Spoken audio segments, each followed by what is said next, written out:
எங்களால் ஏதாயிலும் ஆகும் என்பது போல ஒன்றையும் யோசிக்கிறதுக்கு நாங்கள் எங்களாலே தகுதியானவர்கள் அல்ல. எங்களுடைய தகுதி தேவனால் உண்டாயிருக்கிறது. எங்களுடைய தகுதி தேவனால் உண்டாயிருக்கிறது. நம்முடைய தகுதி இறைவனால் உண்டாயிருக்கிறது. என் ஞானமோ, என் பலமோ, என் திறமையோ, என் படிப்போ எதுவானாலும் அது எனக்கு தகுதியாக இருக்க முடியாது. என்னுடைய தகுதி இருந்தால் அது தேவனால மட்டும்தான் இருக்கும். என் தகுதி தேவனால் உண்டாயிருக்கிறது. ஆமென் சொல்லுங்க. அல்லேலூயா.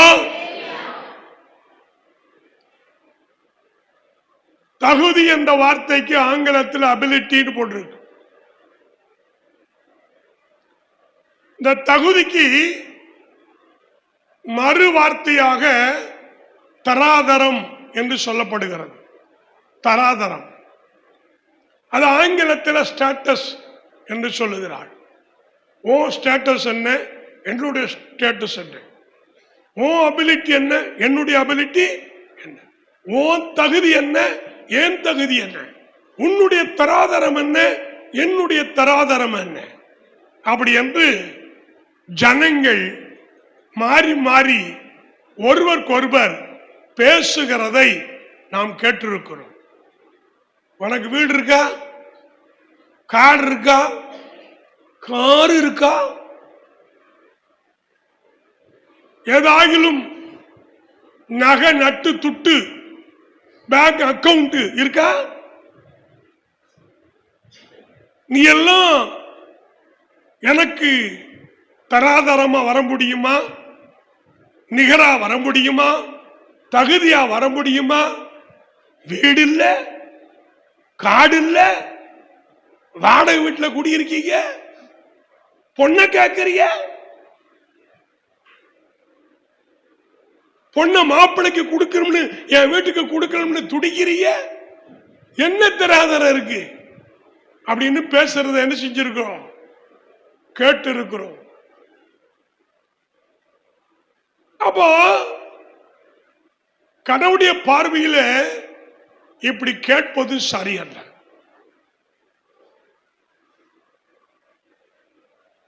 இப்படி ஸ்டேட்டஸ் பார்க்கிறது, தராதரம் பார்க்கிறது சரி கிடையாது.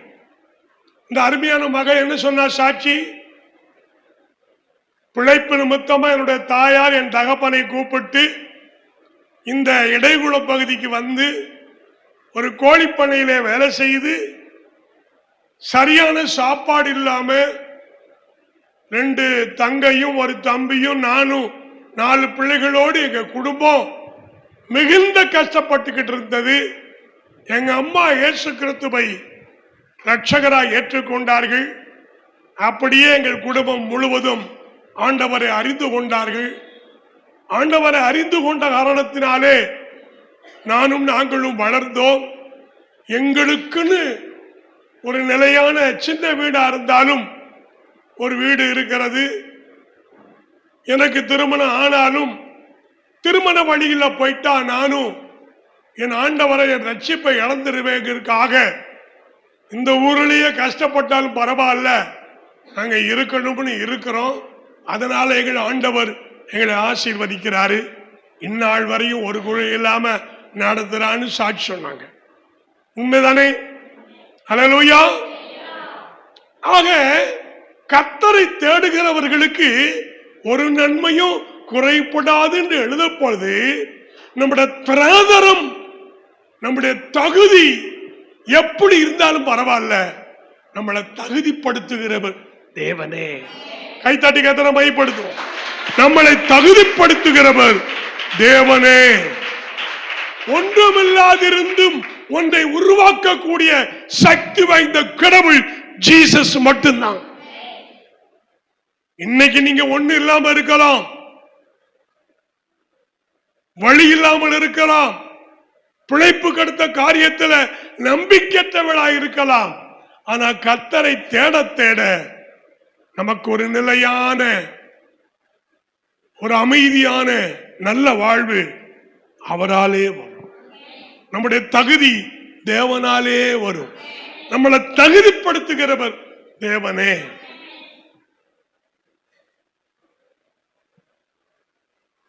அப்ப நம்முடைய தகுதி நம்மிடத்தில் இல்லை, நம்முடைய படிப்புல இல்ல, நம்முடைய அழகுல கிடையாது, நம்முடைய ஆஸ்திகள் கிடையாது, நிலம் போலம் வீடு கார் பங்களா பணம் பேங்க் அக்கவுண்ட் அது நமக்கு தகுதி கிடையாது. நமக்கு தகுதி தேவன் தான். தேவனாலதான் நாம் தகுதி அடைய முடியும். என் அப்பா 3 வயதிலேயே இறந்துட்டாரு. நான் 3 வயதா இருக்கும் பொழுது,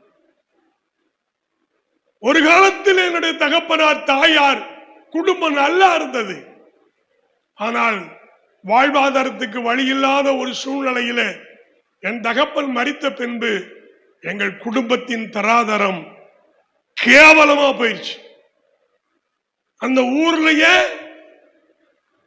7 ஏறு மாடு உழுகிற வேலைக்காரங்க வீட்டில் இருந்தவங்க, பெண்கள் வேலைக்காரர்கள் இருந்தவங்க. அப்படி வசதியான குடும்பம். தகப்பனார் இறந்தாரு, தாத்தா பாட்டி இறந்துட்டாங்க. எங்க வம்சமே நிர்கதியா போயிடுச்சு. சாப்பாட்டு கூட வழி இல்லாத சூழ்நிலை ஆயிற்று.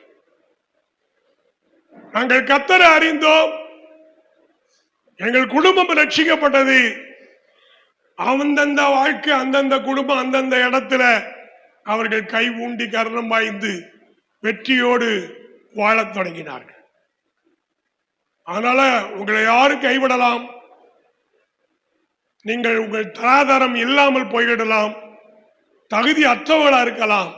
ஆனா உங்களை தகுதிப்படுத்தக்கூடிய தெய்வம் இன்னைக்கு ஜீவிக்கிறார். அவன் நம்முடைய தேவனாய் இருப்பாரானால் நம்மளை தகுதிப்படுத்தி விடுவார்.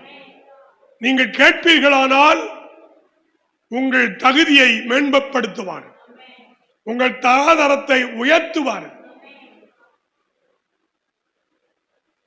அம்பானி அதானி இவர்களெல்லாம்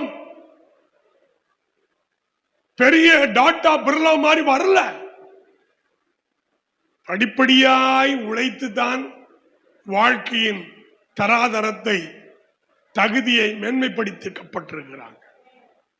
நீங்களும் இன்னைக்கு இந்த சபையில ஒரு சாதாரண நபராக, ஒரு சாதாரண குடும்பமாக இருக்கலாம். கொஞ்ச காலத்துக்குள்ளே உங்களுடைய தகுதி தேவனால் உருவாகும். என்ன சொல்ல மாட்டேங்கிறீங்க? ஆமென் சொல்லுங்க. நீங்கள் ஒன்றும் இல்லாமல் இருக்கிறது போல இருக்கலாம், தேவன் உங்களை உயர்த்துவார். அண்ணன் குன்றுவான்னு தம்பி யாக்கோபு உயிருக்கு பயந்துட்டு ஓடுறான். ஓடும் வழியெல்லாம் இறைவனை தேடுகிறான். படுக்கிற இடமா இருந்தாலும், பாதுகாப்பற்ற இடமா இருந்தாலும், பரலோக தூதனுடைய தரிசனம் கிடைத்தாலும், அந்த இடத்துல தலைக்கு தலையாய் வைத்த கல்லை நட்டிட்டு பெத்தேன்னு சொல்லி போகும் வரும்பொழுதெல்லாம் ஆசீர்வதித்து திரும்ப இந்த இடத்துக்கு கொண்டு வந்தீங்கன்னா இந்த கல் சாட்சின்னு சொல்லி வச்சான். அதே கல்லை திரும்ப வந்து பார்த்தான். அங்கே ஒரு பலிபிடம் கட்டி தொழுது ஏல் பெத்தேன் பேர் வச்சான். அவன் சொல்லுங்க, இரு பரிவாரங்களுக்குரிய ஆசீர்வாதத்துக்கு உடையவனா அவன் தராதரம் உயர்த்தப்பட்டது. திரும்ப இரு பரிவாரங்களும் வரும் பொழுது உன் சகோதரன் ஏசா எதிர்கொண்டு வருகிறான். உடனே தன்னை அறியாமலே பயந்து நடுங்கி இன்னைக்கு நம்ம கதை முடிஞ்சிடான்னு நினைச்சு ஆத்துக்கு இந்த புறம் முழங்கால் போட்டு நைட் அண்ட் டே ஜபம் பண்ண ஆரம்பிச்சான். இரவு பகலா கண்ணீர் விடுத்து என்னை ஆசீர்வாதத்தோடு விடமாட்டேன்னு அழுதான். அவனுடைய அழுகையின் சத்தத்தை நிறுத்துறதுக்கும் தடுக்கிறதுக்கும் ஆண்டவர் முயற்சி பண்ணியும் விட முடியாது. என்ன ஆசீர்வதித்து ஆகணும்னா தொடைய அழுத்தி தொடை நரம்பு சுருண்டு போகிற அளவுக்கு அவனை தடுத்தார். ஆசீர்வதித்தா தான் விடுவேன், இல்லைன்னா விட மாட்டேன்னு செபத்தின தேவனை கட்டி போட்டார். கைத்தட்ட மாட்டேங்கிறீங்களே? நீங்களும் நானும் ஜெபத்தில இறைவனை மடக்கிடலாம், இறைவனை வசப்படுத்திடலாம், இறைவனை கைக்குள் கொண்டு வந்துடலாம். உங்களை தப்பி மீறி இறைவனால் ஒன்னும் செய்ய முடியாது. யாக்கோபின் தேவன் நமக்கு உயர்ந்த அடைக்கலம். நீங்க போராடுங்க, ஜெபம் பண்ணுங்க. எதை குறித்தாயிலும் உங்களுக்கு நிறைவாக வேண்டும் என்றால், நடக்க வேண்டும் என்றால் ஜெபம் பண்ணுங்க. ஆமென் சொல்லுங்க. அல்லேலூயா. வேதத்தில் சொல்லப்பட்டிருக்கிறது, ஸ்தோத்திரம் செய்தலே தகும் என்று எழுதப்பட்டிருக்கு. ஸ்தோத்திரம் செய்கிறது தான் கிறிஸ்தவர்களுக்கு தகுதி. என்ன வந்தாலும், எது வந்தாலும், லாபமானாலும், நட்டம் வந்தாலும், கஷ்டம் வந்தாலும், எது வந்தாலும் என்னதான் சொல்லணும்? எல்லாத்துக்கும் ஸ்தோத்திரம் சொல்லணும். அதுதான் நமக்கு தகுதி. நிறைய பேர் ஸ்தோத்திரம் சொல்றது இல்ல. எனக்கு ஆண்டவரை நினைச்ச ஆத்திரமா இருக்குன்னு பேசுறாங்க. அந்த வார்த்தை காது, கடவுள் காதுக்கு கேக்கு.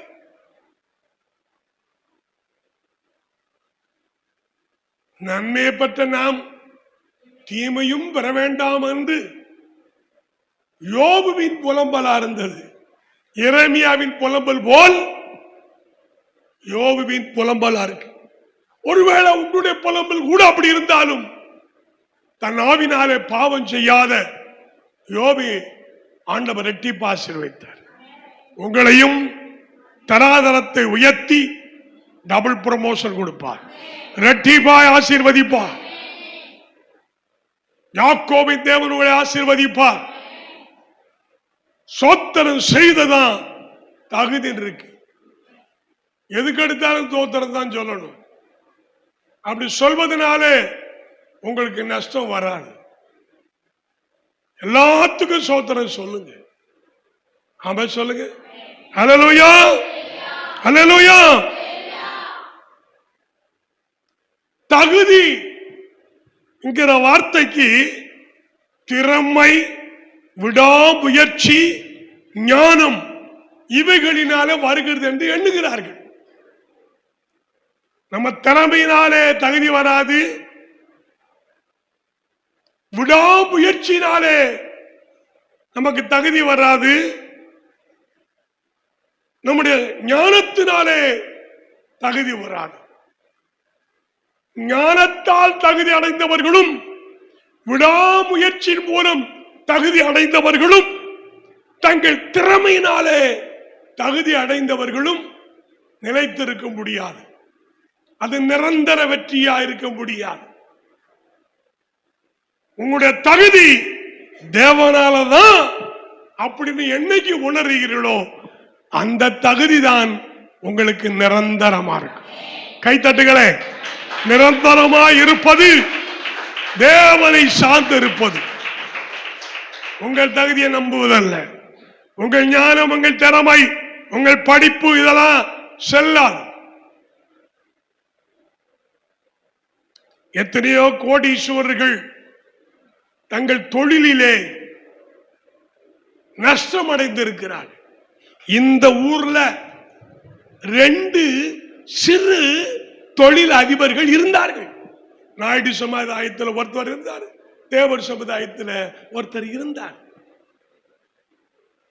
அவர்கள் தங்களுடைய திறமையும், தங்கள் விடாமுயற்சியும், தன்னுடைய அயராத உழைப்பும், தன்னுடைய ஞானமும் நம்பினார்கள். அந்த நாயுடு தொழிலதிபர் நஷ்டம் அடைந்து குடும்பம் பிரிஞ்சு படுதோல்வி ஆயிட்டார். அந்த தேவர் சமுதாயத்தை சார்ந்த அந்த குடும்பம் ஆக்சிடென்ட்ல கணவனும் மனைவியுமாக இறந்து போனார்கள். எங்களுடைய தகுதியெல்லாம் தேவனாலதான் இருக்குன்னு யார் உணர்றார்களோ, யார் நம்புகிறார்களோ, யார் விசுவாசிக்கிறார்களோ அந்த தகுதிதான் நிரந்தரம். நிரந்தரம்.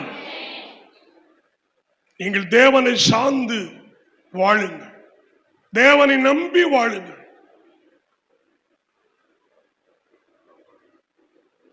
உங்க சுய புத்தி மேல் சாயாதிருங்க.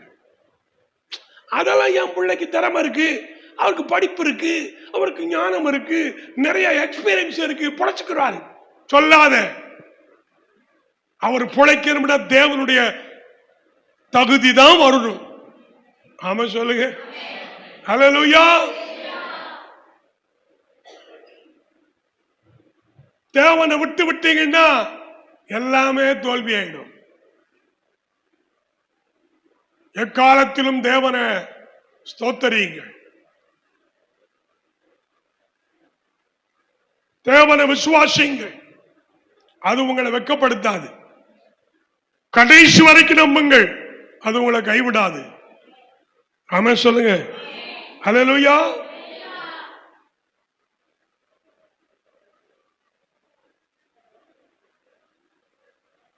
இந்த தகுதி, இந்த தராதரம், இந்த அபிலிட்டி ஸ்டேட்டஸ் வச்சுட்டு நம்ம ஒருவருக்கு ஒருவர் அந்த லெவல்ல வரக்கூடாது.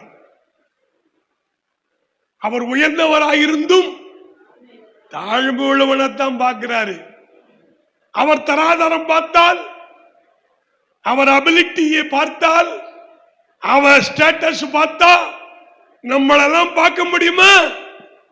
குப்பையில கிடக்கிறோம், படு கேவலமான பாவத்துல குழியில கிடக்கிறோம். ஆனா நேசிச்சாரு நம்ம ஆண்டவர், நம்மளை ரொம்ப நேசிச்சாருங்க. ஆண்டவர் நம்மளை ரொம்ப நேசிச்சாரு. நம்முடைய தகுதி சரி கிடையாது, நாம அப்ரோஜனமற்றவர்கள். அவர் நம்மளை நேசிக்கிறாரு. குஷ்டரோகிய கூசாம தொடுகிறாரு, யாவரோடு சமாதானமா பழகிறாரு. சிலர் சொல்லுவாங்க, உன் ஸ்டேட்டஸ் என்ன, உன் தராதரம் என்ன, அவட்ட போய் பேசிக்கிட்டு இருக்க, அங்க போய் நட்பு வச்சிருக்க, அங்க போய் ஃப்ரெண்ட்ஷிப் வைக்கிறீங்க, அங்க போய் பழகிட்டு இருக்கீங்க. ஆண்டவன் நினைச்சால் நம்மிடத்துல அப்படி பழக முடியாது, அப்படி பேச முடியாது. அவர் உயர்ந்தவராய் இருந்தாலும் குப்பையில கிடக்கிற நம்மளைத்தான், தாழ்மை உள்ள நம்மளைத்தான் அவர் பார்க்க. ஆமென் சொல்லுங்க. அதனாலதான் ஆம்பூர் ஜான் ராஜ் பாஸ்டர் அவர்கள் என்னதான் எண்ணில் கண்டின்னு பாட்டு படிச்சார். அவர் இப்ப இறந்துட்டார். கொரோனா சமயங்கள்ல அவர் இறந்துட்டார். ஆனா அவர் எழுதின பாட்டு உயிரோடு இருக்கு. என்னதான் எண்ணில் கண்டீர், என்னையும் நீ நேசிக்க, நன்மை ஒன்றும் எண்ணில் இல்லை என்றாலும் நேசித்தீரே. அவர் பாட்டு இன்னும் உயிரோடு இருக்கு.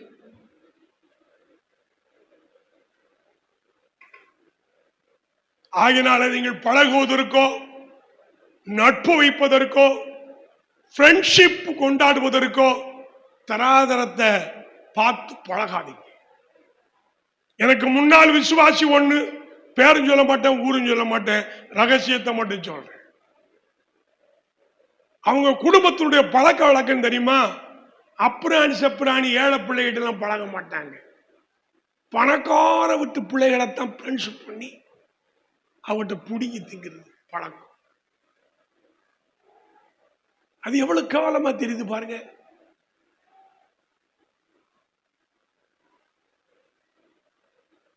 நீங்களும் நானும் ஏழைகளை நேசிக்க வேண்டும், கஷ்டப்படுகிறவனை நேசிக்கணும், பாதிக்கப்பட்டிருக்கிற மக்களை நேசிக்கணும்.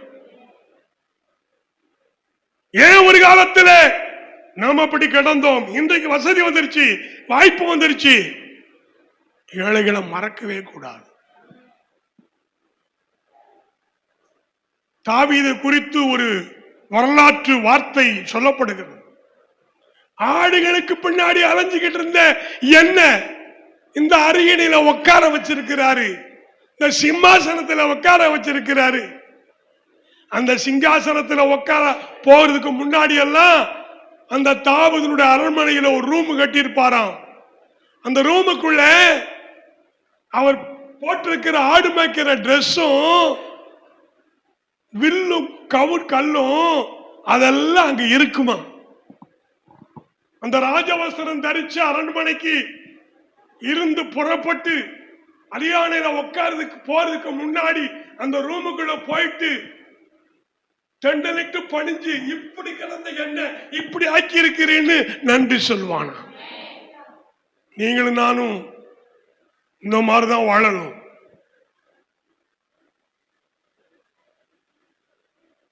தாழ்முள்ளவனுக்கு கிருபளிக்கிறார், பெரும்புள்ளவனுக்கு எதிர்த்து நிற்கிறார். நம்முடைய ஆரம்ப ஸ்டேட்டஸ், நம்முடைய ஆரம்ப வாழ்க்கையின் தராதரத்தை மறக்கவே கூடாது. ஆமென் சொல்லுங்க. அல்லேலூயா.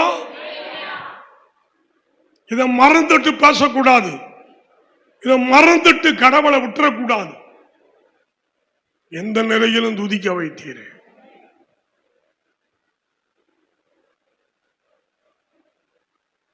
எவ்வளவு நல்ல ஆண்டவர்.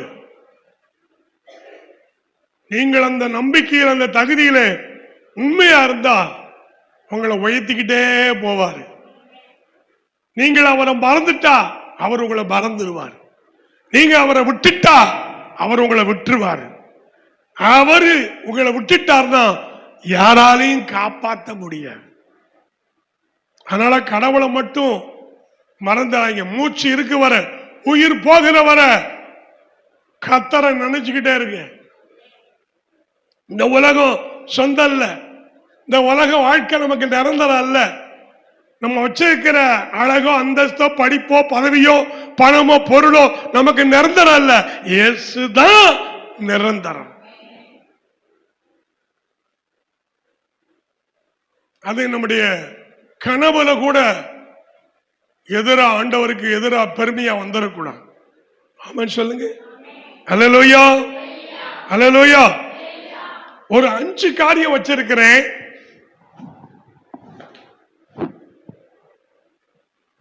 அந்த வாட்ச் ஓடல. 5 காரியம் 5 நிமிஷத்துல தியானம் பண்ணி முடிச்சிடும். எதெல்லாம் நமக்கு தகுதி கிடையாதுன்னு சொல்லி பார்க்க போறோம். நமக்கு தகுதி எதெல்லாம் கிடையாது அப்படின்னு புரிஞ்சுக்கிட்டா நம்ம எப்படி தகுதியா இருக்கணும் தெரிஞ்சுக்கலாம். நீதிமொழிகள் புத்தகம் 31ஆம் அதிகாரம் 4ஆம் வசனம்.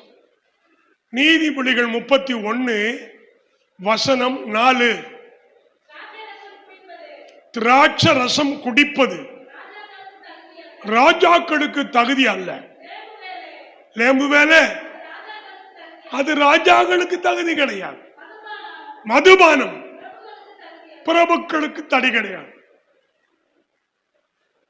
நமக்கு எது தகுதி இல்லைங்கிற தலைப்பின் கீழ் முதல் பாயிண்டா பார்க்கிறோம். ராஜாக்கள் பிரபுக்கள் இருக்கு. ராஜாக்கள் ஆளுகிறவர்கள், ஆட்சி புரிகிறவர்கள், ஆட்சி கட்டிலே அமர்கிறவர்கள். திராட்சரசம் குடிக்கூடாது. நாங்க என்ன சாராயமா குடிச்சோம்? திராட்சை பழ ஜூஸ் தானே, ஒயின் தானே, அப்படி சொல்லக்கூடாது. ராஜாவா இருக்கிறவன் குடிகாரனா இருக்கக்கூடாது. அதான் பாயிண்ட். பிரபுக்கள் இருக்கு. அந்த ராஜாக்களுக்கு கீழே மந்திரிமார்கள் இருப்பார்கள். எம்பி எம்எல்ஏன்னு சொல்றாங்கல்ல, அந்த அமைச்சர்கள் இருப்பார்கள். ஒவ்வொரு இலாக்காவுக்கு துறை சார்ந்த அதிகாரி இருப்பார்கள். பிரபுக்கள் ஆலோசனை சொல்லுகிற ராஜாவுக்கு அடுத்த ஸ்தானத்தில் நிர்வாகம் பண்ணுகிற நிர்வாகிகள். தமிழ்நாட்டில் சிஎம் விஜய் அவர்கள் இருக்கிறார்கள். அவருக்கு கீழே எம்எல்ஏ இருக்கிறார்கள், அமைச்சர்கள் இருக்கிறார்கள். இந்த 2 வகையான அதிகாரத்தில் உள்ளவர்கள் குடிக்க கூடாது. அதான் இந்த வேத வசனம் ஆலோசனை சொல்லுது. குடிக்க கூடாதுன்னே கணவன் சொல்லும் பொழுது குடிக்கான டாஸ்மார்க்க திறக்கலாமா? உடனடியா மூடணும். கிறிஸ்தவனா இருப்பதனால நான் சொல்லல, வேதம் சொல்லுகிறது. ராஜாக்களுக்கு தகுதி கிடையாது, பிரபுக்களுக்கு தகுதி கிடையாது. இன்றைக்கு முதல் குடிமார்கள் யாருன்னா இந்த அதிகாரத்தில் உள்ளவர்கள் தான் குடிக்கிறார்கள். தகுதி இல்லைன்னு சொல்லி ராஜாக்களுக்கும் பிரபுக்களுக்கும் தான் குடிக்கிறது தகுதி இல்லைன்னு சொல்லி இருக்கீல்ல. நாங்கள்லாம் குடிக்கலாமா? அவங்களே குடிக்க கூடாதுன்னு சொல்லும் போது நீங்கள்லாம் கொசு, நீங்களாம் ஏமாத்திரம். யாருமே குடிக்க கூடாது. குடிப்பது சட்டப்படி குற்றம். சட்டப்படி குற்றம் சொல்லுகிற சட்டம் வல்லுநர்களே, சட்டத்தை ஏத்தின சட்ட நிபுணர்களே, சட்டத்திற்கு துறை சார்ந்த அமைச்சர்களை, அதை கண்ட்ரோலிலே சரி பண்ண வேண்டிய நீதிமன்றங்களே, குடிக்கு துணை போகலாமா? என்றைக்கு குடியில்லா மாநிலமா, மது இல்லா மாநிலமா, போதையில்லா மாநிலமா எப்ப மாறுமோ என்று கிறிஸ்தவர்கள் ஒவ்வொருவரும் ஜெபித்துக் கொண்டே இருக்க வேண்டும். ஆமா சொல்லுங்க. எவன் ஆட்சிக்கு வந்தாலும் முதல்ல பார்வை அதுக்குத்தான், முக்கியத்துவம் அதுக்குத்தான். அதை வச்சுதான் நாட்டை ஆள முடியும்னு சொல்றான். இது கேவலமான ஒரு காரியம். ஆகினால குடிப்பழக்கம் வேண்டாம், மது வேண்டாம். அது ஆன்மாவை கெடுக்கும், அது நீதியை கெடுக்கும், நியாயத்தை கெடுக்கும், குடும்பத்தை கெடுக்கும். குடி வீட்டுக்கும் கேடு, நாட்டுக்கும் கேடு. நம்பர் 1 கேடு. தமிழ்நாடு நல்ல நாடுன்னு சொல்லுவியா? எந்த நாட்டுல குடி இருக்கோ, மது இருக்கோ, அந்த நாடு நல்ல நாடு கிடையாது. அது நல்ல ஆட்சின்னு சொல்ல கூடாது. மதுவை ஒழித்து குடிய அகற்றி மக்களை காப்பாற்றுகிற ஆட்சி நல்ல ஆட்சி. என்ன சொல்ல மாட்டேங்கிறீங்க? அப்பதான் குடும்பம் நிம்மதியா இருக்கும், மனைவிமார்கள் நிம்மதியா இருப்பாங்க, பிள்ளைகள் நிம்மதியா இருப்பாங்க. சம்பாதிக்கிறதெல்லாம் குடிக்கு போட்டுட்டு என்ன மக்கள் இருந்தாங்க, செத்தாங்க. சேச்சி வச்சு பெரிய பெரிய பள்ளங்களை தோண்டி ஒவ்வொரு ஊரையும் உள்ள போட்டு புதைச்சான். கூடிய தரப்பதை விட இந்த வேலையை செஞ்சான். நான் பேசுறது சங்கடமா தான் இருக்கும், குடிப்பவர்களுக்கு எரிச்சலா இருக்கும். ஆனால் கடவுளுடைய பார்வையில் குடிப்பவர்கள் தகுதி அல்ல. ஆமென். இரண்டாவது பார்க்க போறோம். உபாகம் புத்தகம் 16ஆம் அதிகாரம் 17ஆம் வசனம். உபாகமம் 16:17.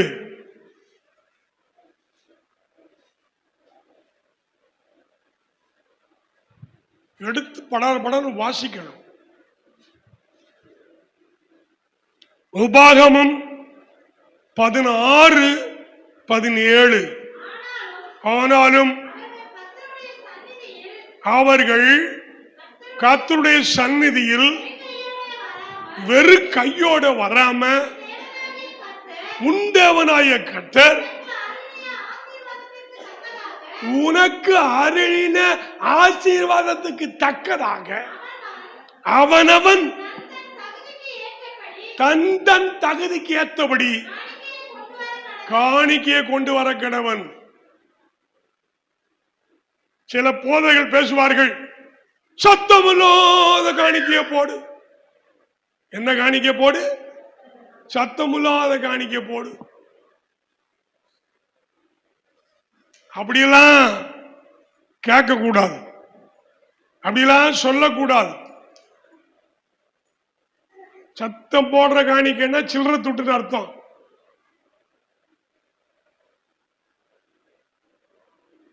பைபிள் சொல்லுது, அவனவன் தந்தன் ஆண்டவர் என்ன ஆசீர்வாதம் கொடுத்திருக்கிறாரோ அந்த தகுதிக்கு தக்கபடி காணிக்க கொண்டு வா. ஒருத்தர் 500 ரூபாய் தாள் கொண்டு வருவாரு, ஒருத்தர் 100 ரூபாய் தாள் கொண்டு வருவாரு, ஒருத்தர் 200 ரூபாய் தாள் கொண்டு வருவாரு, ஒருத்தர் 50 ரூபாய் தாள் கொண்டு வருவாரு, ஒருத்தர் 20 ரூபாய் தாள் கொண்டு வருவாரு, ஒருத்தர் 10 ரூபாய் தாள் கொண்டு வருவார்.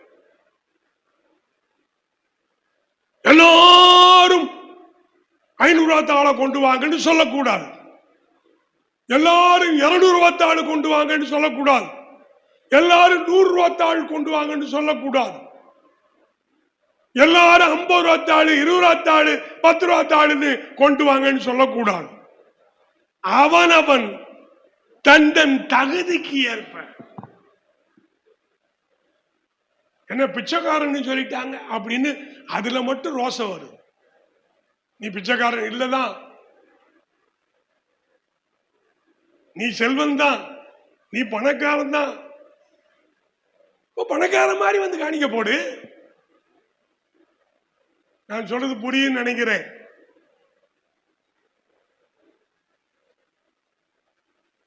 கடவுள் உங்களை என்ன மாதிரி ஆசீர்வதித்திருக்கிறாரு? ஒருத்தரை 30 மடங்கு ஆசீர்வதிச்சிருப்பாரு, ஒருத்தரை 60 மடங்கு ஆசீர்வதிப்பாரு, ஒருத்தரை 100 மடங்கு ஆசீர்வதிச்சிருப்பாரு, ஒருத்தரை 1000 மடங்கு ஆசீர்வதிச்சிருப்பாரு, ஒரு சிலரை பல ஆயிரக்கணக்கான ஆசீர்வாதங்களை கொடுத்திருப்பாரு. யார் யார் யார் எந்தெந்த ஆசீர்வாதங்களை பெற்றிருக்கிறார்களோ அந்த ஆசீர்வாதத்துக்கு ஏற்றபடி தந்தன் காணிக்கையை தகுதிக்கு தகுந்தபடி காணிக்கையை கொண்டு வருவேன். நான் ஆரம்ப காலங்களில் தசமபாகம் என்ற முறையில் பழைய ஏற்பாட்டு கால முறைமையை பின்பற்றி வந்தேன். பழைய ஏற்பாட்டு காலத்தின் முறைமையின் படி தசமபாகம் செலுத்த வேண்டும் என்றால் எனக்கு வரக்கூடிய சம்பாத்தியம், வருமானம், சம்பளம் எதுவா இருந்தாலும் 10ல் 1 பங்கு எடுத்து அது கடவுளுக்கு கொடுக்கணும்னு நியாயப்பிரமாணம் சொல்லுது, பழைய ஏற்பாடு சொல்லுது. புதிய ஏற்பாடு என்ன சொல்லுதுன்னா, பழைய ஏற்பாட்டு நீதியை விட புதிய ஏற்பாட்டின் நீதி அதிகமா இருக்குது அப்படின்னு நான் கத்துக்கிட்டேன். வெந்தயத்திலேயாவது, சீரகத்திலேயாவது, கொத்தமல்லியாவது, விளைஞ்சு வருகிற நெல்லா இருக்கட்டும், பருத்தியா இருக்கட்டும், மிளகாயா இருக்கட்டும், வேற எந்த ஒரு விளைச்சலா இருக்கட்டும், எல்லாவற்றிலும் 10ல் 1 பங்கு கொடுப்பது பழைய ஏற்பாட்டு பிரமாணம். 10ல் 1க்கு மேல் கொடுப்பது புதிய ஏற்பாட்டு பிரமாணம். ஆகினால நான் தீர்மானித்தேன், ஆண்டவரே, இந்த சத்தியத்தை அறிகிறதுக்கு முன்னாடி 10ல் 1 பங்கு கொடுத்தவன் இனிமேல் நான் அப்படி செய்ய மாட்டேன். புதிய ஏற்பாட்டின்படி 1 பங்கு கொடுத்த நான் 1.5 பங்கு கொடுப்பேன்னு சொல்லி கொடுத்தேன். 100 ரூபாய் வந்தா 10 ரூபாய் கொடுக்கிறது பழைய ஏற்பாடு பிரமாணம். புதிய ஏற்பாடு அதுக்கு மேல எங்க போகுது. அப்ப நான் 10 ரூபாய்க்கு 15 ரூபாய் கொடுத்தேன். 1.5 மடங்கு. சில காலம் கழித்து 2 மடங்கு, 100 ரூபாய் கொடுத்தா 20 ரூபாய் கொடுத்தேன். சில காலம் கழித்து 3 மடங்கு கொடுத்தேன், 30 ரூபாய் கொடுத்தேன். சில காலம் கழித்து 100 ரூபாய் எனக்கு கிடைச்சா 40 ரூபாய் கடவுளுக்கு கொடுத்தேன். இப்போது எனக்கு ஆண்டவர் கொடுக்கிற ஆசீர்வாதத்தில் பாதியை தசம பாகமா கொடுக்க. 100 ரூபாய் வந்தா நான் எவ்வளவு கொடுக்கணும்? அப்படி கொடுக்கிறேன். ஏன் கொடுக்கிறேன்? எதுக்கு கொடுக்கிறேன்? அப்படின்னு கேள்வி வரக்கூடாது. பாஸ்டர் கொடுக்கிறேன், சர்ச்சு கொடுக்கிறேன் சொல்லக்கூடாது. கர்த்தருக்கு கொடுக்கிறேன். ராயனுக்குரியதை ராயனுக்கும், தேவனுக்குரியதை தேவனுக்கு செலுத்துகிறேன். ராயன் யாரு? கவர்மெண்ட்.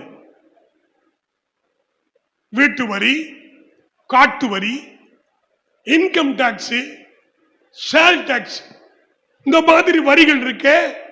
அதுல என்ன முறைமை இருக்கோ அதை நம்ம கொடுக்கணும். ஒரு தனி மனிதன் 2.5 லட்சம் ஒரு வருஷத்துல சம்பாதிக்கணும் இருந்தா அவன் வரி கட்ட வேண்டாம். 2.5 லட்சத்துக்கு மேல வந்தா என்ன பண்ணணும்? வரி கட்டணும். அது அரசாங்கம் இத்தனை சதவீதம் கட்டு, இவ்வளவு சதவீதம் கட்டுன்னு ஜிஎஸ்டி, ஸ்டேட் கவர்மெண்ட் வரி, சென்ட்ரல் கவர்மெண்ட் வரின்னு போட்டிருக்கு. அது செய்யலனா தான் வரி ஏமாற்று அப்படிங்கிற சட்டத்தில் நம்ம முதல்வர் மேல கூட வழக்கு இருக்கு.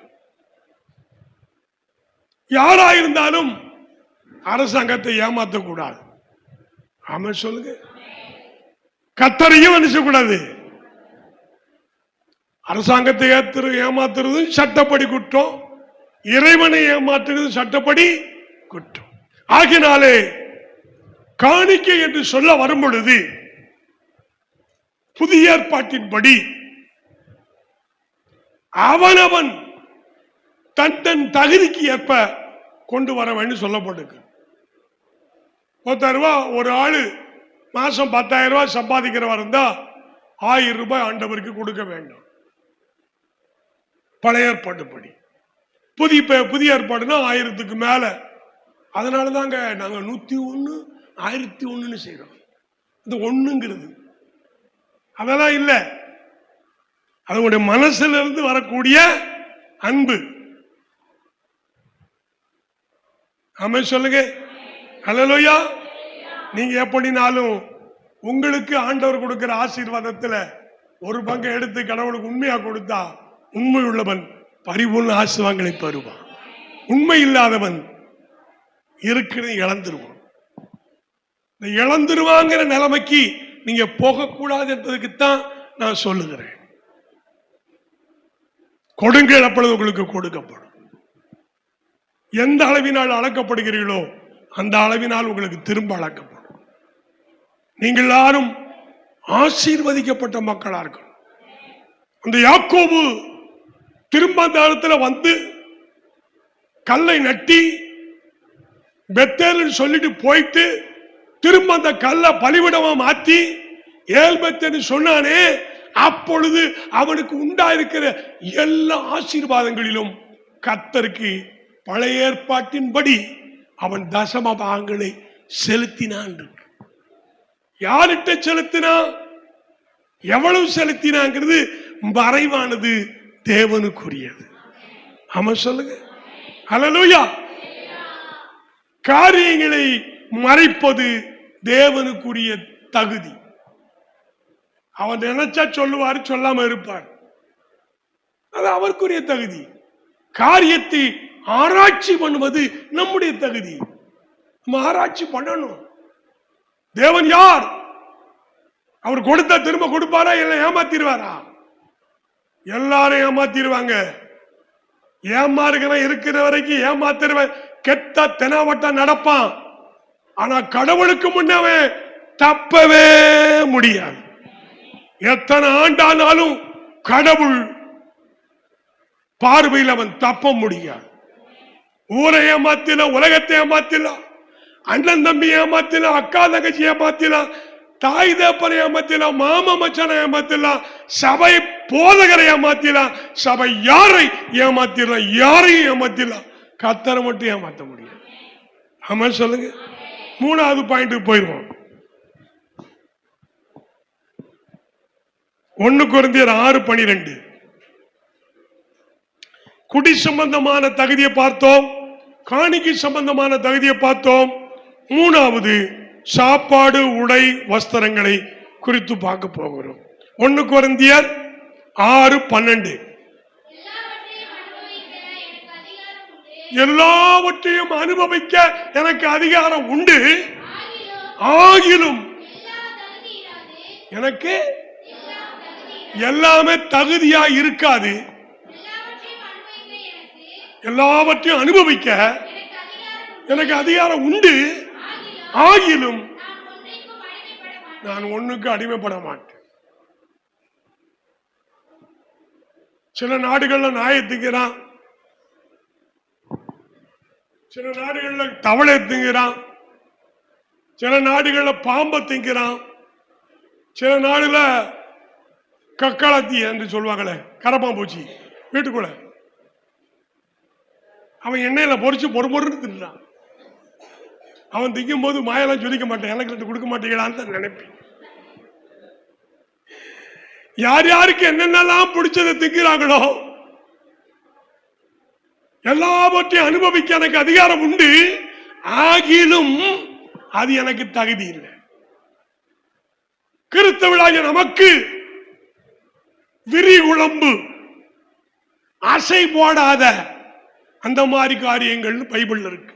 பழைய ஏற்பாடு படிச்சு பார்க்கும். பன்றி இறைச்சி சாப்பிடாதுன்னு வேதம் சொல்லுது. போங்க போங்க, மூளை வந்தா பிராமணனே பன்னிய தின்றான், ரத்த புலிய தின்றான், அதெல்லாம் ஒரு பாவமா? அசை போடாத மிருகமாகிய பன்றியை சாப்பிடக்கூடாதுன்னு, ரத்தத்தை சாப்பிடக்கூடாதுன்னு கர்த்தர் சொல்லியிருக்கிறார். புசிக்கலாம், அதிகாரம் இருக்கு, ஆனா தகுதி கிடையாது. அப்ப புசிப்பதற்குன்னு சில தகுதி இருக்கு. செத்துண்டதை எதுவும் சாப்பிடக்கூடாது. ஆடு செத்து போச்சு, நோய் வந்து சாகல, என் வீட்டு கடாப்பட்டியில வச்சிருந்த அரிசி முழு தின்றுச்சு, அது ஜீரணிக்காம வவுறு ஊதி செத்து போச்சு, உடனே அறுத்துட்டோம், அதெல்லாம் சாப்பிடலாம். தானாய் நெருக்குண்டு செத்து போனதை, ஆக்சிடென்ட்ல அடிபட்டு செத்து போனதை சாப்பிடக்கூடாது, ரத்தத்தை சாப்பிடக்கூடாது. குடிகாரனுக்கு ரத்த புலிதான் ரொம்ப விசிட்டம். ஆடு கோழி அறுக்கும் பொழுது ரத்தத்தை சிந்த விடுது. இஸ்லாமியர்கள் ஒரு நாளும் ஒருபோதும் ஓதாம அறுக்க மாட்டாங்க, ரத்தத்தோடு சாப்பிட மாட்டாங்க. நாமும் எல்லாம் புசிக்கலாம், ஆனா தகுதி இல்ல, தகுதி இருக்கு அப்படின்னு சொல்லியிருக்கு. அதுல நம்முடைய கவனம் வேணும். இதுவரைத்தான் டேஸ்ட், இது கீழே போன ஒண்ணும் தெரியாது. அந்த மனுஷனுடைய வாய் இருக்கு பாரு, சப்பு சப்பு சப்பு சப்புன்னு அலையுது. பாய் ஹோட்டல் பிரியாணின்னா சூப்பரா இருக்கும். சூப்பரா இருக்குன்னு சொன்ன என்ன அர்த்தம்? அவன் வாங்கித்தான் அர்த்தம். திங்கிறதுக்கு அலையுது. எல்லாவற்றையும் அனுபவிக்க அதிகாரம் உண்டு, ஆகிலும் அது எனக்கு தகுதி இராதுன்னு.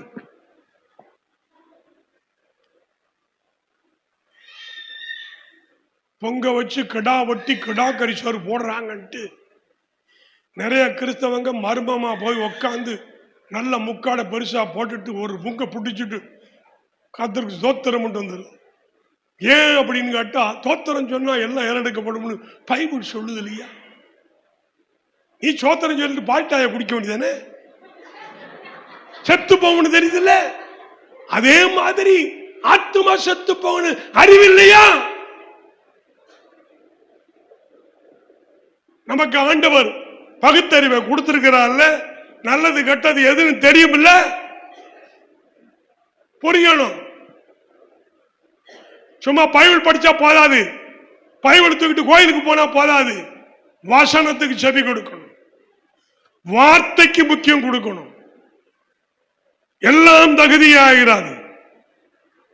இது சாப்பாடு காரியத்தை பார்த்தோம், டிரெஸ் காரியம் பார்க்க போறோம். ஒவ்வொருவருக்கும் தகுதியான வஸ்திரம் இருக்கு. சினிமா காரியத்திலிருந்து அவுத்து போட்டு போவா,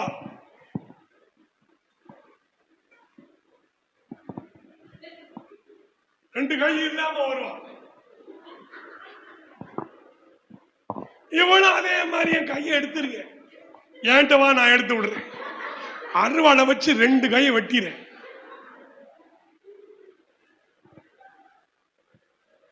ஒரு சினிமா நடிகை ஒரு படம் எடுக்கும் பொழுது, ஷூட்டிங் வரும்பொழுது திடீர்னு அவளுக்கு என்ன வந்துருச்சு, ஒரு செலந்தி, ஒரு புண்ணு, வீக்க வந்துருச்சு, கட்டி வந்துருச்சு. உடனே அன்னைக்கு நடிச்சுதான் ஆகணும், ஒரு வழி இல்லை, அதுக்காக பப்பு கை வச்சு. அவ வச்சதுக்கு நோக்கம் இருக்கு, என்னது, புண்ணு அழுத்தாம இருக்கு, லூஸ் விட்டுருக்கு. இந்த கடையெல்லாம் லூசா போய் எனக்கு அதே மாதிரி டெய்லரியா லூசா தை, இதுகளும் லூசா தச்சுக்கிட்டு போடுது.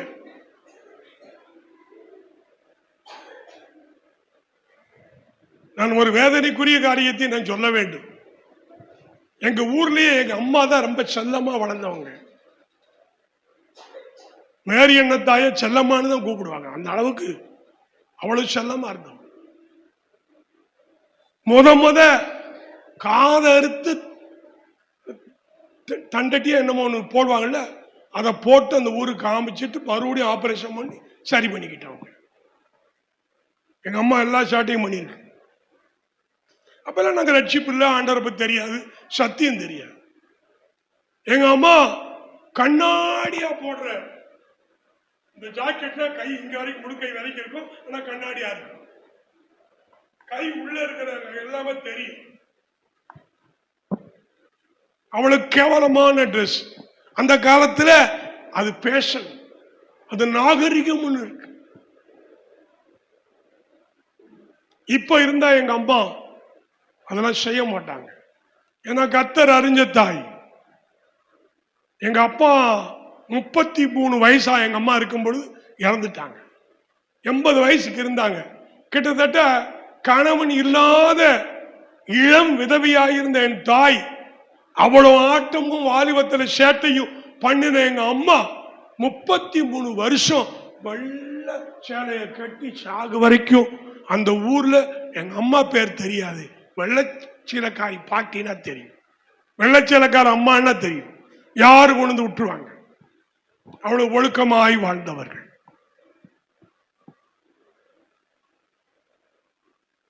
இந்த மாதிரி ட்ரெஸ் போடுறது, சினிமாவை பார்க்கிறது, அவ என்னெல்லாம் பண்றாளோ அதையே இவங்க பண்றது. அவளுக்கும் உனக்கு என்ன இருக்கு?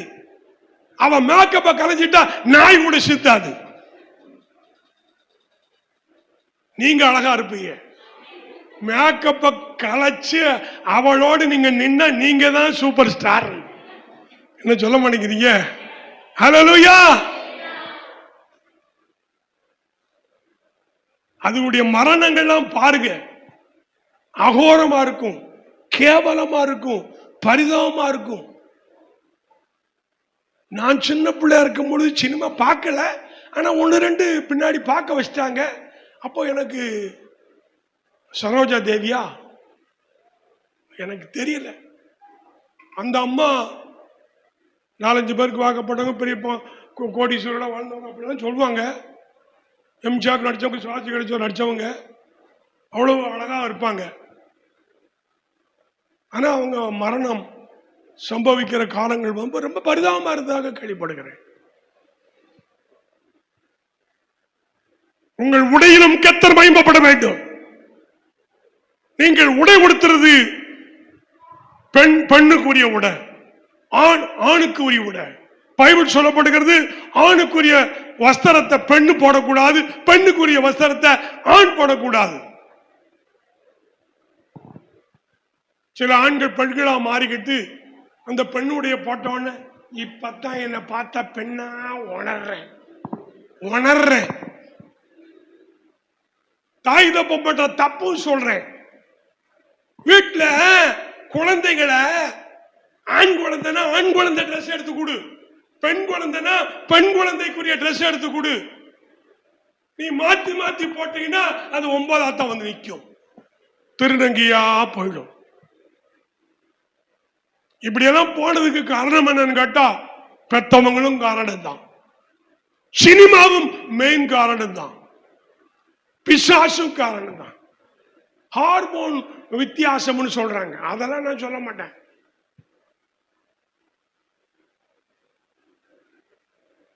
ஆண்டவருடைய படைப்புல ஆணா படைச்சாரு, பெண்ணா தான் படைச்சாரு. மூணாவது பாலினத்தை கடவுள் படைக்கவே இல்லை. மூணாவது பாலினம் பிசாசினால் வருகிறது, பாலிய இச்சைகளினால் வருகிறது.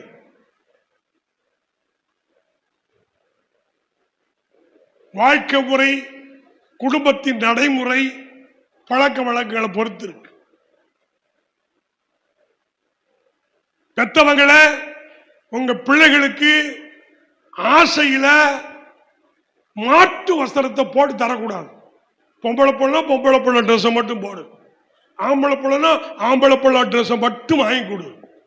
மாத்தி கொடுத்து போட்டு அழகு பார்க்காது, அது ஆபத்துல வந்து முடியும். ஒழுக்கத்துக்குரிய வஸ்திரத்தை கொடு, மானத்தை காப்பாதுவதற்கு ஏதுவான வஸ்திரத்தை வாங்கி கொடு. சில தாய் தப்பங்க மூலியா பெந்தகோஸ்தலருடைய உபதேசமா இருப்பாங்க, பிள்ளைகளை போட்டு அலங்கரிச்சு ரசிச்சுப்பாங்க. அப்படின்னா என்ன அர்த்தம்? தாய் தப்பனுக்குள்ள அந்த ஆவி இருக்குன்னு அர்த்தம். எந்த ஆவி? எந்த ஆவி? அந்த ஆவி. இந்த பிள்ளைகளுக்கு போட்டு ரசிச்சுக்கிற கழுதிய நீ போட்டு வாயே சபைக்கு, நான் பார்த்து ரசிச்சுக்கிறேன். காத்துல குத்து, மூக்கல குத்து. அந்த காலத்துல இந்த காது புள்ள குத்திருப்பாங்க. அப்படி குத்திட்டு வா, காட்டி போடுன்னு சொல்ல போட்டுரு. நான் சர்ச்சை நல்லா எக்ஸல் படிக்கிறேன். இல்ல கருவாலி மரத்துல கொண்டு போச்சுவோம், சேர்த்து ஒன்னையும் போச்சிடலாம்.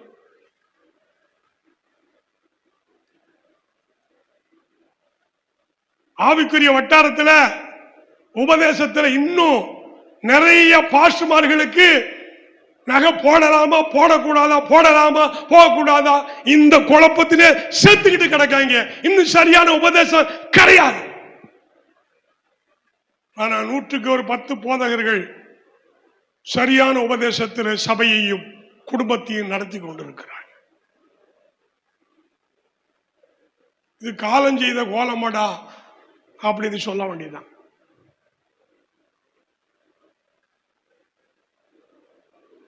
ஆகினாலே தகுதியான வஸ்திரம் இருக்கு. தகுதியான வஸ்திரம் என்ன அர்த்தம்? நான் கோட்டு சூட்டு போட்டு டை கட்டி கலப்பைய புடிச்சு வயக்காட்டில் இறங்கி உழுக முடியுமா? முடியாது. கோமணத்தை கட்டி தலையில ஒரு துண்டை கட்டி ஆபீஸ்ல உட்கார்ந்து கணினிய 2 தட்டி ஆபீஸ்ல பார்க்க முடியுமா? முடியாது. அது எப்படி நமக்கு சொல்லும் பொழுதே கேவலம்னு மனசுல சிரிப்பு வருதோ, அது மாதிரி தகுதியான வஸ்திரம். எனக்கு தெரியும், 3 பிள்ளை பெத்த ஒரு குடும்பம் தெரியும்.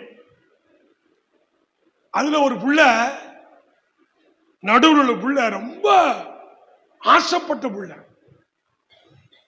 ஒண்ணுமே இல்லாட்டாலும் கோடீஸ்வர கூட்டு பிள்ளை மாதிரி நட்டிக்கும் துட்டிக்கும்.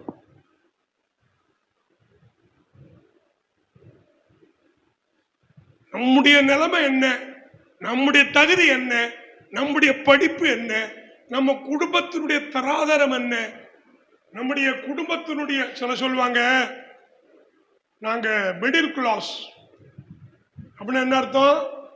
நடுத்தர வர்க்கம். கீழையும் இல்ல மேலையும் இல்ல, நாங்க நடுத்தர வர்க்கம். சில ஆளு கீழே இருந்து அப்பர் கிளாஸ் மாதிரி நடிப்பாங்க. இல்ல காந்தி தாத்தா மாதிரி கோடீஸ்வர தாத்தா.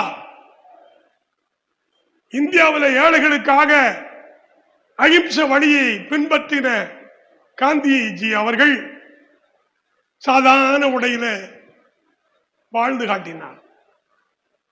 அவர் காட்டின நோக்கம் வேற. இந்த உலகத்தில் எல்லா மக்களும் ஒண்ணு போல இருக்கணும், சமமா வாழணும்னு ஆசைப்பட்டவர். நம்ம சபைக்கு வரும் பொழுது எல்லாரும் ஒண்ணு போல வரணும்.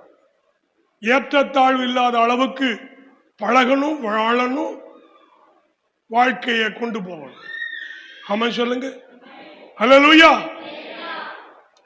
நம்ம சபைக்கு ஒரு குடும்பம் வந்துகிட்டு இருந்துச்சு, யாரும் சொல்ல மாட்டேன், ஊரும் சொல்ல மாட்டேன், பேரும் சொல்ல மாட்டேன். ஏன்னா உங்களை குறித்து எனக்கு அறிவு நிறைய வந்துருச்சு. சர்ச்சுக்கு வரும் பொழுது இந்த புனையும் பால் குடிக்குமா அப்படின்னு அப்புறோனியா வருவாங்க. சர்ச்சு முடிஞ்சு வீட்டுக்கு போன உடனே கவரிங்களை வாங்கி காதுல ஒரு வளையல் எங்க போடுவாங்க, ஆனா அவங்க காதுல போடுவாங்க, அலங்கரிச்சு அப்படியே பஸ் ஸ்டாண்ட சுத்தி சைட் அடிக்குது. சர்ச்சுக்கு வந்தா பொறுமையா அப்புறோனியா இருக்குங்க. வெளியில போனா இதை விட பெரிய வீட்டுக்குள்ள யாரும் இருக்க மாட்டாங்கன்னு நடிப்பாங்க. இது கடவுளுக்கு அருவருப்பான காரியம். சர்ச்சில் நம்மளை பார்த்தாலும், வீட்டுல பார்த்தாலும், வேற எங்க பார்த்தாலும், கல்யாண வீட்டுல பார்த்தாலும் நாம் ஒன்று போல எப்போதும் ஒரே நம்பிக்கை இருக்கணும். ஆமென் சொல்லுங்க. ஹல்லேலூயா. நேரம் போயிட்டு இருக்கோம், அடுத்த பாயிண்ட் போயிடுவோம். 1 கொரிந்தியர் 10:23. 1 கொரிந்தியர் 10:23 சீக்கிரம் முடிச்சிருவோம்.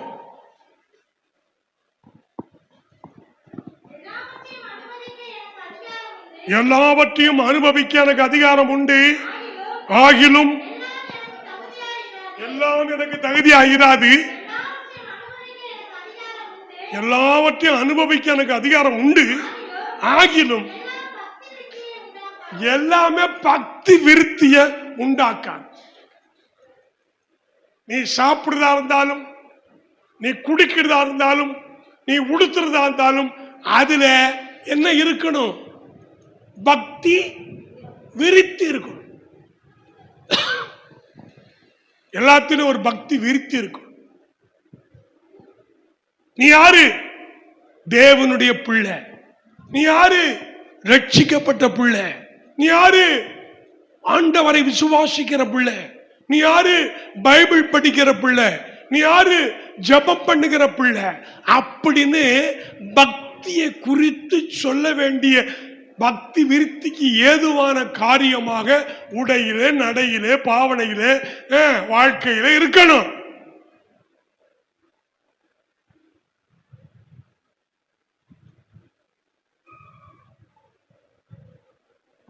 பக்தி விருத்தியை உண்டாக்கக்கூடிய எந்த செய்கையும் அது உங்களுக்கு ஆசீர்வாதமா இருக்கும்.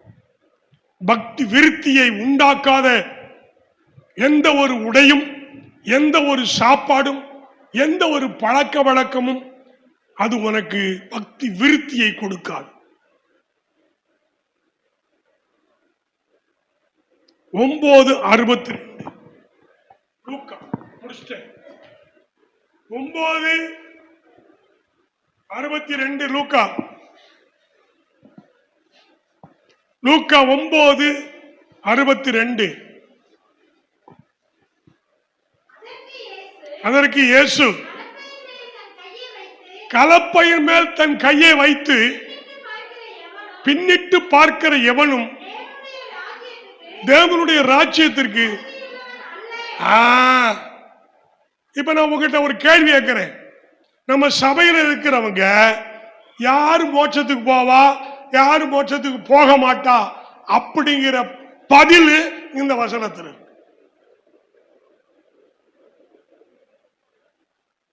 நான் போவேனா நீங்க ஒருத்தரும் கேட்க வேணாம். இந்த வசனத்தை படிச்சு பார்த்துட்டு நீ போவையா, நீ போக மாட்டியா? உன் குடும்பம் போகுமா, உன் குடும்பம் போகாதா? நம்ம சபை போகுமா, சபை போகாதா? ஏன் நம்ம பாஸ்டர் போவாரா, போக மாட்டாரா? நமக்குள்ள எத்தனை கேள்வி வந்தாலும் எல்லா கேள்விக்கும் ஒரே பதில். லூக்கா 9:62 படி என்ன படிச்சீங்க? கலப்பை மேல் கை வச்சுட்டு திரும்பி பார்க்கிற, பின்னிட்டு பார்க்கிற எவனும் தேவனுடைய ராஜ்யத்திற்கு. இயேசுவின் பின்னே போக துணிந்தேன், பின்னோக்கேன் பின்னோக்கேன். நான் பைபிளை எடுத்துட்டேன், சர்ச்சுக்கு போகணும்னு தீர்மானிச்சுட்டேன், கடவுளுக்கிடத்துல போய் ஒப்பு கொடுத்துட்டேன், அவர் பெயர்ல ஞானசானம் எடுத்து என் பெயர்ல ஜீவ புஸ்தகத்தில் எழுதப்பட்டுச்சு. இனி ஒரு நாளும் உலகத்துக்குள்ள வரமாட்டேன், நான் விட்டு வந்த தெய்வங்களுக்கு போக மாட்டேன், பழைய குடி பழக்கத்துக்கு போக மாட்டேன், எந்த வழிக்கு போக மாட்டேன், மூச்சு இருக்க வரை சாகு இருக்க வரை பின்னோக்கி பார்க்க மாட்டேன். சிலுவை எனக்கு முன்னால், உலகம் எனக்கு பின்னால். யாரு வாழ்றாங்களோ அவங்க தேவனுடைய ராஜ்யத்திற்கு தகுதியானவர்கள். பின்னிட்டு பார்க்கிற எவனும் தேவனுடைய ராஜ்யத்திற்கு தகுதி இல்லாமல். நம்ம சபையில ஏராளமானவர் வந்தார்கள், 200 குடும்பங்களுக்கு வந்தார்கள். ஏன்? அவர்கள் யோக்கியனா இருந்ததுனால போயிட்டார்களா? அவர்கள் சரியா இருந்ததுனால போயிட்டார்களா? இல்ல இந்த சபை முறைகேடா போயிட்டா? இந்த சபை மக்கள் தவறானவர்களா? இந்த சபையின் போதகர் தப்பான உபதேசத்தை கொடுக்கிறாரா? இல்ல கேலி கிட்டலுமா சொல்லிக்கிட்டே இருக்காரு, என்ன பிரசங்கம் பண்றாரு, அவருக்கு சத்தியமே தெரியல அப்படின்னு சொல்ல முடியுமா? நீங்கள் பின்னிட்டு பார்த்தால் தேவராஜ்யத்துக்கு போக மாட்டேங்க, நீங்க மோட்சத்துக்கு போக மாட்டீங்க. நான் சொல்லல, வசனம் சொல்ல. எழுந்து நிற்போம். இயேசுவின் பின்னால் செல்வேன், திரும்பி பார்க்க மாட்டேன், திரும்பி பார்க்க மாட்டேன். சொல்லுங்க, இயேசுவின் பின்னால் நான் செல்வேன், திரும்பி பார்க்க மாட்டேன். சிலுவையில் முள்ளா உலகம் பிள்ளா, சிலுவையில் முள்ளா உலகம் பிள்ளா, இயேசு சிந்திய இரத்தத்தினாலே விடுதலையே, இயேசு சிந்திய இரத்தத்தினாலே விடுதலையே. இயேசுவின் பின்னால் நான் செல்வேன், திரும்பி பார்க்க.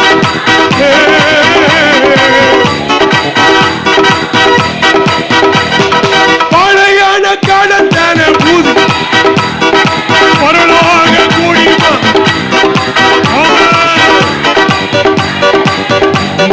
புகுந்தன பரலோக குடிமகனான், அருரூபமாகி மணவாளன் இயேசுவை முகமுகமாய் காண்பேன், அருரூபமாகி மணவாளன் இயேசுவை முகமுகமாய் காண்பேன்.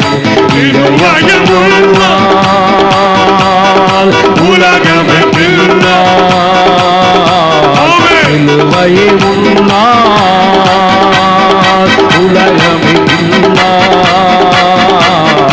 இயேசு சிந்திய இரத்தத்தினாலே விடுதலையே, இயேசு சிந்திய இரத்தத்தினாலே விடுதலையே.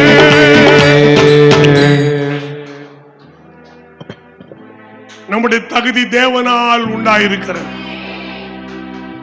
திறமையோ ஞானமோ விடாமுயற்சியோ மற்ற எதுவோ நமக்கு அது தகுதி கிடையாது. எல்லாமே நம்மளை தகுதிப்படுத்துகிறவர் நம்முடைய தேவன் மட்டும்தான். நல்ல பிதாவை ஸ்தோத்திரம், திருவசனத்துக்காக ஸ்தோத்திரம், கேட்ட மக்களுக்காக ஸ்தோத்திரம். இந்த நாளுக்குள்ள ஆராதனை மூலமாக கர்த்தர் பேசின ஒவ்வொரு வார்த்தை, ஒவ்வொரு சத்தியம் எங்களை பெயர் பெயராய் விடுதலை செய்யட்டும், சமாதானத்தோடு செல்ல உதவி செய்து இயேசுவின் நாமத்தில் பிதாவே, ஆமென்.